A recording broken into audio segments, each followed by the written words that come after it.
전격 인터뷰 김용태 국민의힘 의원 나오셨습니다. 어서 오십시오. 네, 안녕하세요. 경기 포천시 가평군 김용태입니다. 네.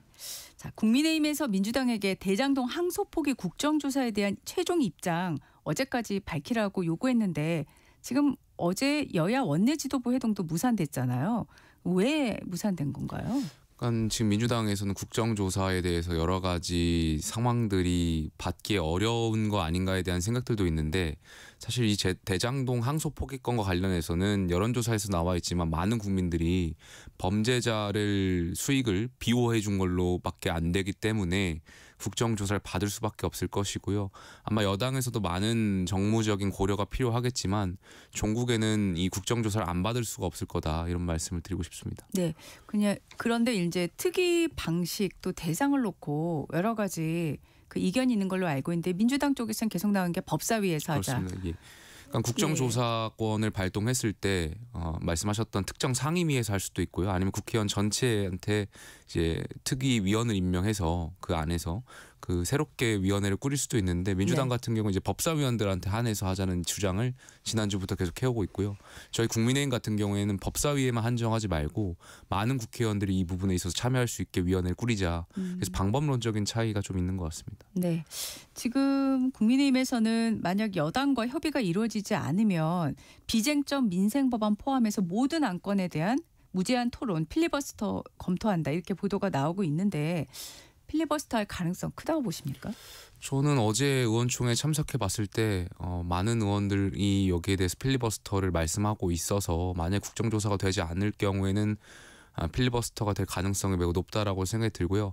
다만 이제 지도부에 드리고 싶은 말씀은 저희가 전략을 세울 때 그 다음 스텝에 대해서도 같이 고민을 해주셨으면 좋겠습니다. 이 말씀하셨던 수십 개의 법안에 대한 필리버스터를 강행했을 때 그 다음 우리가 할 수 있는 선택지가 뭐가 있을지를 고민하고 판단해 주셨으면 좋겠다는 말씀을 드리고 싶습니다. 오늘이 25일인데 지금 27일이 이제 추경호 전 원내대표에 대한 지금 표결이 있지 않습니까? 체포동의안 표결이. 그럼 그때 이제 상정이 같이 될 민생법안에 대한 지금 필리버스터 가능성이 점쳐지는 건데 그럼 오늘 아니면 내일 중에 뭔가 국민의힘의 그 행보가 결론이 나겠네요. 아무래도 이틀 동안 계속해서 원내 지도부 간의 협상이 있을 것 같고요. 네. 뭐 마지막까지 어떻게 될지 모르겠습니다만 저는 개인적으로 민주당이 이 국정조사를 안 받을 수가 없을 거라고 생각하고요. 네. 만약에 받지 않았을 때의 국민적 분노가 더 불에 기름 붓는 그런 격이 되지 않을까 생각합니다. 예. 자, 다음 주가 이제 12월 3일 비상계엄 사태 1년을 앞두고 있는데 최근에 이제 이를 둘러싼 공방 더 점점 격화되고 있는데 의원님께서는 윤 전 대통령 비상계엄에 대해서 반성하고 사과한다는 입장을 밝히셨잖아요. 그래서 12월 3일 앞두고 하실 말씀이 좀 있을 것 같습니다. 어떻습니까? 그러니까 1년 전 당시 정치가 정부 여당과 야당의 극한적인 대립이 있었고요. 특히 다수 야당의 입법 전행이 있었던 것도 사실이죠. 다만 그렇다고 해서 군대를 동원해서 이러한 정치적인 문제를 해결하겠다라고 했던 것은 국가 발전이나 또 국민 통합이나 보수 정치에 있어서도 전혀 도움이 되지 않았던 불법적이고 굉장히 무모하고 또 과격한 행동이었다라고 생각이 듭니다.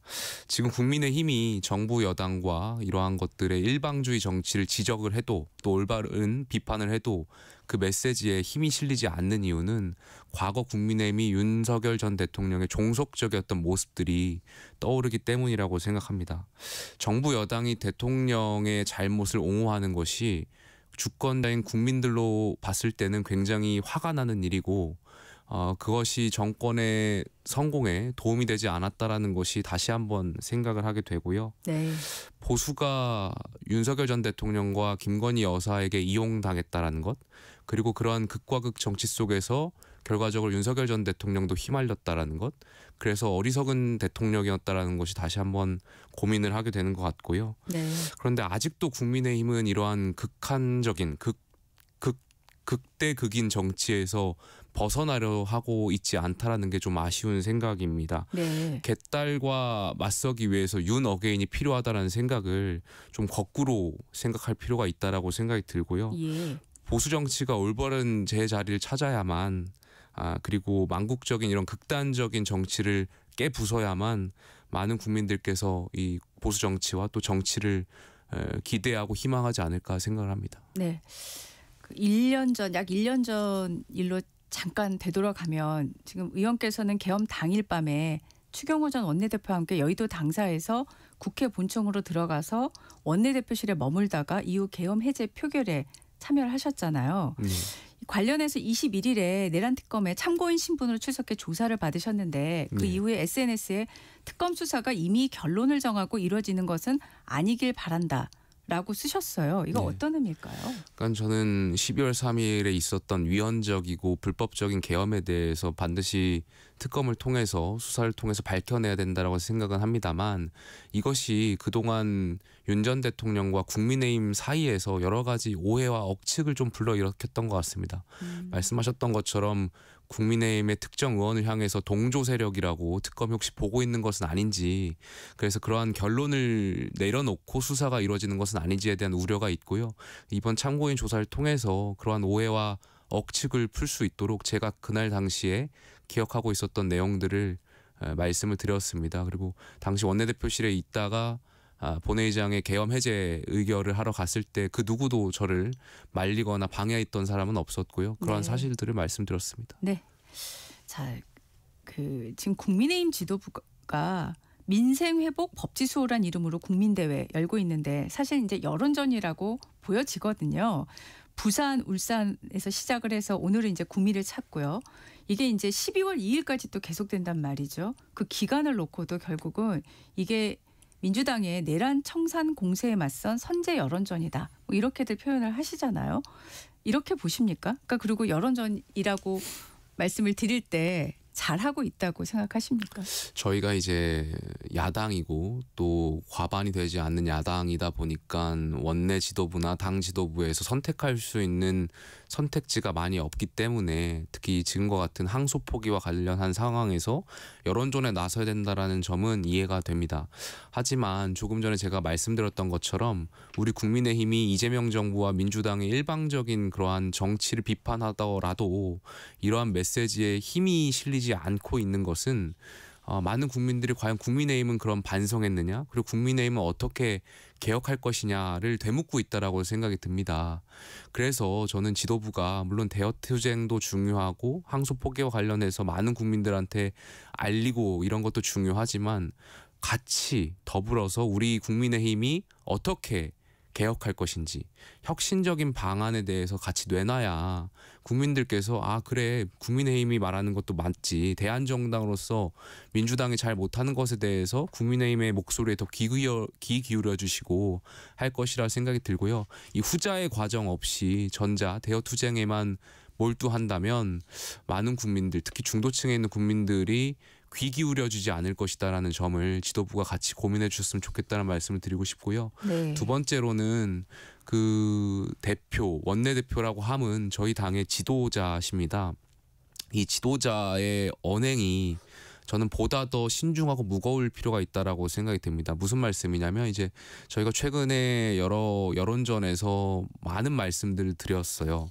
뭐 탄핵에 대한 이야기도 드렸고 또 레드카드에 대한 이야기도 드렸고 당연히 당시에 있었던 분위기나 아니면 뭐 지금 같은 상황에서 하실 수 있는 발언이라고 생각합니다만 국민들께서 그런 메시지를 받아들이실 때 국민의힘이 그럼 다음 행동은 무엇이냐, 행동으로 옮길 수 있는 것들이 무엇이냐 봤을 때 현실적으로 저희가 옮길 수 있는 행동들이 없음에도 불구하고 그러한 메시지를 내놓는다면 국민들께서 국민의힘의 메시지에 그렇게 과연 귀 기울여 주실까 하는 의문도 있습니다. 그래서 이 문제가 굉장히 심각하고 위험한 문제이긴 합니다만 지도자분들께서 내놓는 메시지가 보다 더 신중하고 무거웠으면 좋겠다라는 개인적인 생각이 있습니다. 네, 여러 가지 여론조사가 있어서 어느 하나를 좀 거론해서 질문을 드리려고 하니 저희가 많은 고민을 했는데 일단 한국갤럽이 18일에서 20일 사이에 만 18세 이상 1000명 대상으로 내년 지방선거 결과와 관련한 질문을 했는데 일단 여당 후보가 다수 당선돼야 한다고 응답한 사람이 42%였고 야당 후보가 다수 당선돼야 한다고 응답한 사람이 35%였어요. 7% 차이죠. 그런데 덧붙여서 또 하나의 질문이 있었는데 자신을 중도라고 응답한 사람 중 44%가 여당 후보 다수 당선돼야 한다. 이렇게 응답을 했고요. 반면에 30%가 야당 후보가 다수 당선돼야 한다고 했습니다. 자세한 내용은 중앙선거 여론조사 심의위원회 홈페이지를 참고하시면 되는데 이 결과 제가 말씀을 드렸는데 어떻게 생각하십니까? 일단 지방선거라는 성격도 작용한 것 같습니다. 보통 이제 지방선거는 대통령 선거하고 연계해서 정권의 연장선상에서 많이들 고민해 오셨던 것이 정치권의 관례이기 때문에, 그리고 또 여당 후보가 당선되어야 뭔가 우리 지역에 발전이 있을 거라는 그런 생각들이 작용하실 수 있기 때문에 아마 이러한 수치가 나오지 않았을까에 대한 일반론적인 말씀을 좀 드리고 싶고요. 네. 두 번째로는 저희가 당장 내일 지방선거가 있다면 또 지방선거에 저희 당에 많은 후보들이 있을 텐데 이 후보들이 지금 지도부가 와서 지원 유세를 하는 것에 반길까 혹은 부담스러울까를 지도부도 좀 명확히 고민해 주실 필요가 있지 않을까 생각합니다. 그러니까 지금 뭐 중도는 실체가 없어. 결과적으로 양 진영과의 대결이야. 그래서 진영 간의 대결을 더 세게 해야 돼. 이런 생각을 하신다면 조금 전에 말씀드렸던 것처럼 우리 후보분들이 내일 선거 있을 때 그런 생각을 하는 지도부가 오는 것을, 지원 유세하는 것을 좋게 생각할까 부담스럽게 생각할까를 생각해 보면 저는 명확하게 답이 나와 있을 거라고 생각이 듭니다. 그래서 이러한 부분을 좀 지도부에서도 또 지방선거를 기획하시는 기획단에 소속된 분들이 같이 좀 고민해 주셔야 된다라고 생각합니다. 네. 12월 3일이 또 장동혁 대표의 취임 100일이라서 그날 어떤 내용의 메시지를 내놓을까 많이들 궁금해 하시잖아요. 어떤 메시지가 담겨야 한다고 생각하십니까? 저는 이제 저희가 비상계엄, 저희가 아니라 윤석열 전 대통령의 비상계엄이 있었던 1년이 되는 해인데 그동안 1년 동안 저희가 이 비상계엄을 어떻게 생각하는지에 대한 규명이 필요하지 않나 생각이 듭니다. 저는 개인적으로 그런 부정선거론 등 적대적인 진영 대립의 관점에서 야당의 입법 독주와 또 대통령 부부에 대한 수사 압박을 군대를 동원한 계엄령으로 타개하려 했던 위헌적이고 위법적인 행위라고 개인적으로 생각하는데 이 12.3 비상계엄에 대한 규명을 당내 의원들하고 한번 저마다 생각하시는 것들 다르실 텐데 좀 그것을 규명하는 작업이 필요하지 않을까 생각이 듭니다. 그것이 규명되면 정말 저희가 뭐 사과와 반성은 당연한 일일 것이고요. 네. 앞으로 12월 3일을 기점으로 우리 국민의힘이 어떻게 바뀔 것인지에 대한 메시지까지 내놔야 된다라고 생각합니다. 그러니까 그동안 뭐 제가 비대위원장으로 있을 때 이 비상계엄에 대해서 사과와 반성, 그리고 윤석열 전 대통령의 절연을 선언했다고 해서 또다시 지금 지도부가 그걸 할 필요가 없다라고 말씀하시는 것은 비겁한 변명이라고 생각이 들고요. 이것을 기반으로 그러면 12월 3일 날 우리 국민의힘은 어떻게 바뀔 것인가에 대해서 국민들이 좀 궁금해하실 것 같아요. 그러니까 단순히 12.3 비상계엄에 대한 사과와 반성으로만 끝나서도 안 된다라고 생각하고요. 네. 개혁 방안과 앞으로의 국민의힘의 혁신 방안을 같이 내놓아야 국민들께서 국민의힘에 조금 더 귀 기울여 주실 거라고 생각합니다. 네. 여론조사 얘기 한 가지만 더 네. 하고 가겠습니다. 최근 이재명 대통령 지지율을 놓고 상승세다라고 평가하시는 분도 있고 그건 아니다라고 하신 분도 있고, 왜냐하면 그 상승의 폭이 명확하게 상승이라고 얘기하기가 조금 애매하지 않나 싶거든요. 어떻게 생각하세요? 저는 이 대장동 항소포기라는 정말 헌정사에 유례 없는 굉장히 심각한 일이 벌어졌음에도 불구하고 말씀하셨던 것처럼 대통령의 지지율이 소폭 상승 하락에서 이렇게 움직인다라는 것은 저희 국민의힘의 굉장히 뼈아픈 일이라고 생각이 들고요. 네. 일반론적인 말씀부터 드리자면 지금 대통령께서 외교적인 행사를 계속 이어가고 있고 에이펙이라든지 또 지금 현재 터키, 이집트, 뭐 중동 3개국을 순방하면서 보통 대통령의 외교 행사가 있으면 거기에 따른 지지율의 상승 효과도 있는 것이기 때문에 네. 아마 그런 것들이 복합적으로 작용하지 않았을까에 대한 생각이 있고요. 다만 첫 번째 말씀드렸던 것처럼 대장동 항소 포기에도 불구하고 대통령의 지지율이 유지되는 것은 굉장히 저희가 뼈아프게 생각하는 지점이라고 생각합니다. 네. 지금 이제 여당 쪽에서 내란 전담 재판부라든가 또 사법 개혁의 드라이브를 다시 걸려고 하고 있는 와중에 지금 재판 관련한 소식들이 계속 이제 나오고 있는데 최근에 좀 눈에 띄었던 것이 윤석열 전 대통령이 지금 기존에 알려졌던 것보다 훨씬 일찍부터 비상대권이란 이름으로 지금 계엄을 생각하고 있었다는 취지의 그런 정황들이 지금 나오고 있고, 또 여인영 전 국군 방첩사령관이 윤 전 대통령이 계엄을 언급했을 당시에 자신은 불가능하다라는 취지의 입장을 전했다.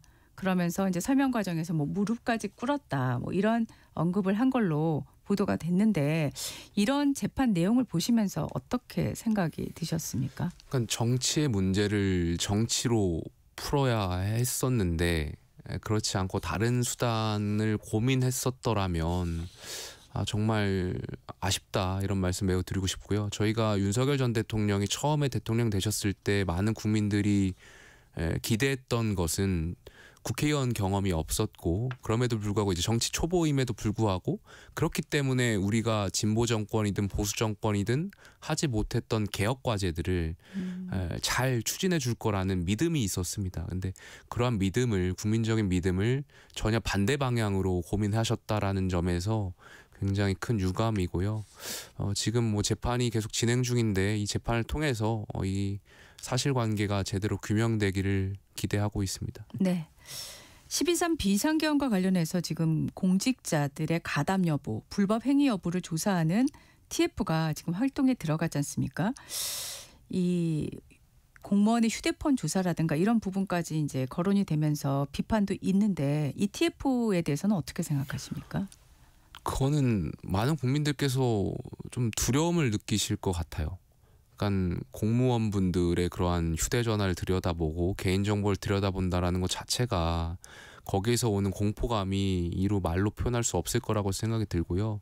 지금 정부가 너무 좀 이렇게 본인들의 힘에 이렇게 어떤 주체하지 못하고 계속해서 급진적이고 과격한 이런 정책들을 내놓는다면, 특히 지금 말씀하셨던 그런 TF팀뿐만이 아니라 민주당 일각에서는 내란 전담 특별재판부 같은 것을 다시 드라이브를 걸고 있는데, 네. 이런 위헌적인 위법적인 행동들과 발상들을 계속한다면 결과적으로 다시 선거로 심판받을 수밖에 없다라고 생각이 들고요. 네. 거듭 말씀드리지만 과거 문재인 정부도 적폐청산을 드라이브 걸면서 그 당시에 자유한국당을 야당으로서 국정 파트너로서 인정하지 않음으로써 문재인 정부가 실패가 시작됐다라고 생각이 드는데, 네. 이재명 정부와 민주당도 계속해서 그렇게 된다면 역사의 그 실패의 교훈에서 또다시 어떤 바뀌는 점 없이 다시 한번 또 실패의 시작점을 맞지 않을까, 이런 생각이 듭니다. 네.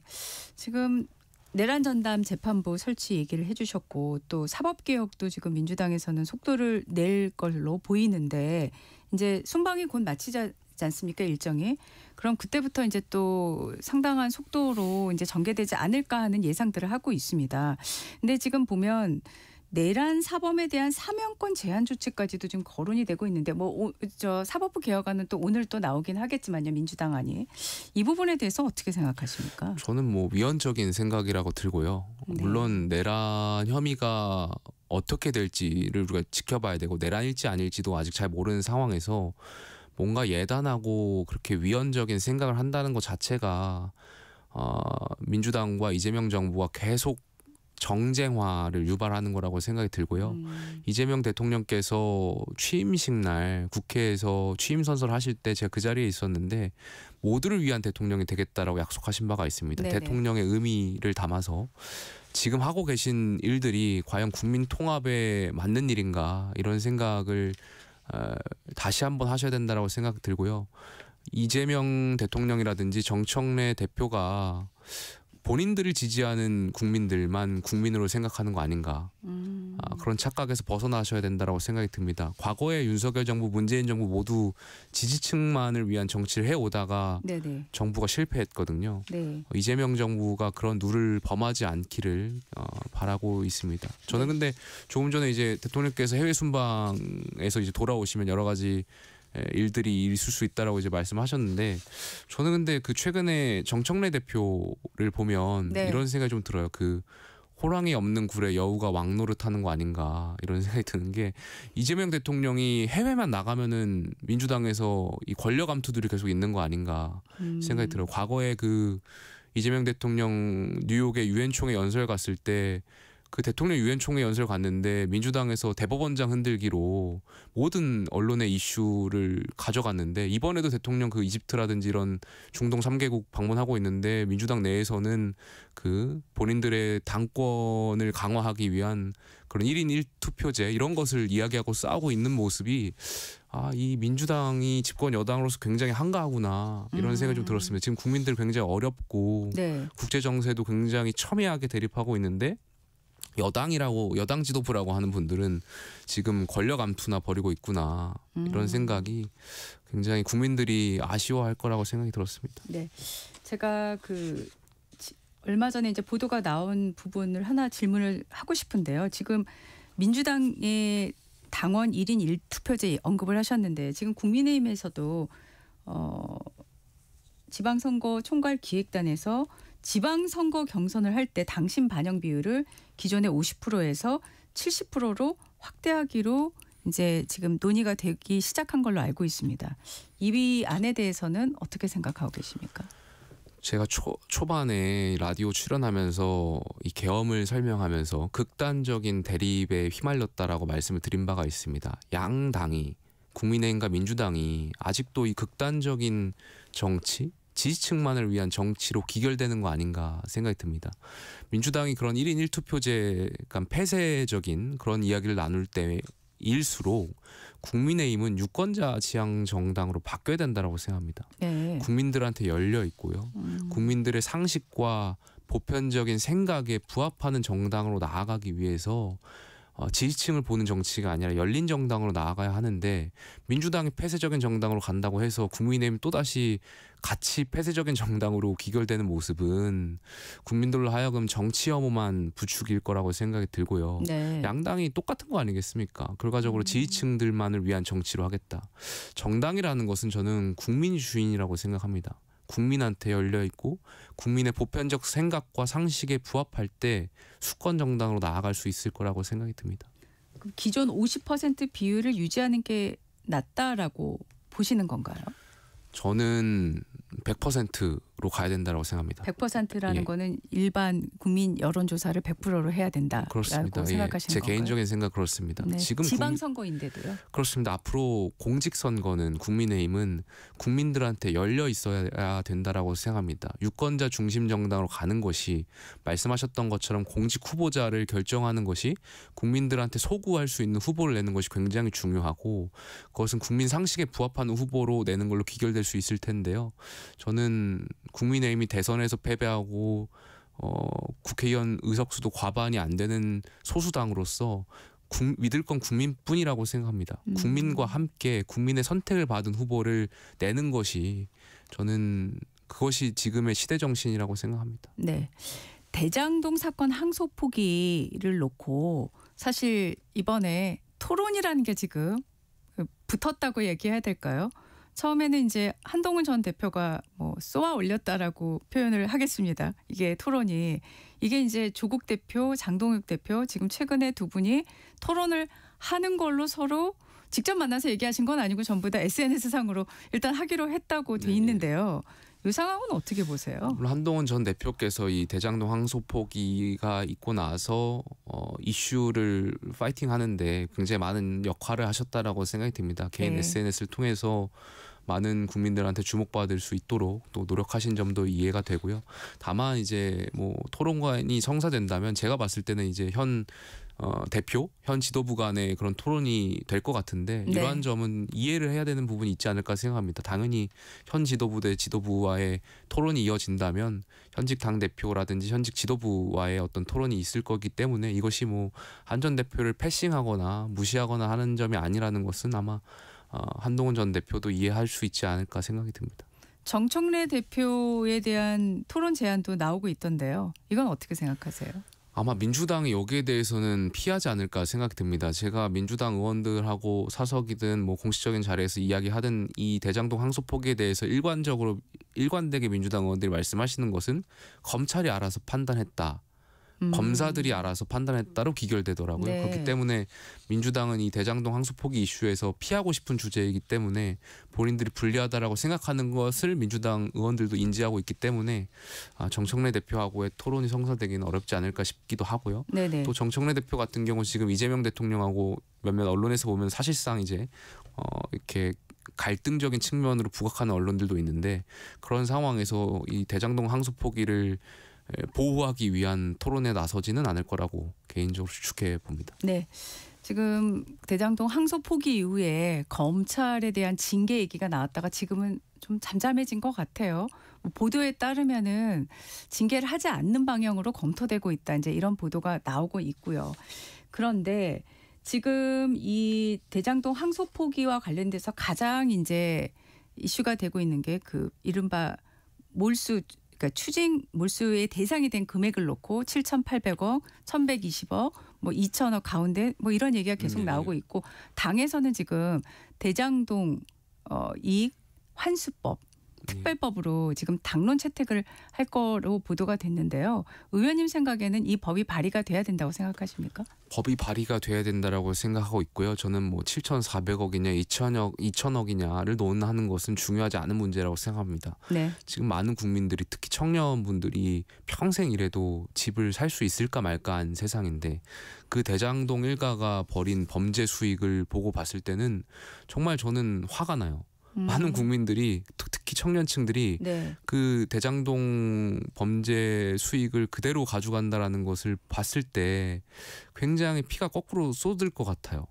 그 분노하고 있기 때문에 당연히 대장동 그 환수 이익에 대한 환수법은 저는 여야를 가리지 않고 국민 상식에 맞는 법이기 때문에 저는 통과가 되어야 된다라고 생각하고 있고요. 네. 지금 서울중앙지검장으로 새롭게 임명되신 분이 이 대장동 항소 포기와 관련해서 영향 있는 분이어서 많은 국민의 또 지탄을 받고 있는데 그분이 평소에 냈던 논문이나 이런 것을 보면 네. 이 범죄 수익 환수에 대해서 강한 소신을 갖고 있었던 분 아니겠습니까? 그렇게 느껴지는데 이번에 중앙지검장으로 임명된 만큼 저는 범죄 수익 환수를 위해서 이 정권에 어디까지 관여가 됐을지는 지켜봐야 되겠습니다만 이 검사로서 이 환수 이익을 하는데 이익 환수를 하는 데 있어서 역할을 다해야 된다라고 생각이 듭니다. 네, 오늘 말씀 여기까지 듣겠습니다. 김용태 국민의힘 의원과 말씀 나눴습니다. 고맙습니다. 감사합니다. 네, 잠시 후 글로벌 톡톡으로 돌아오겠습니다.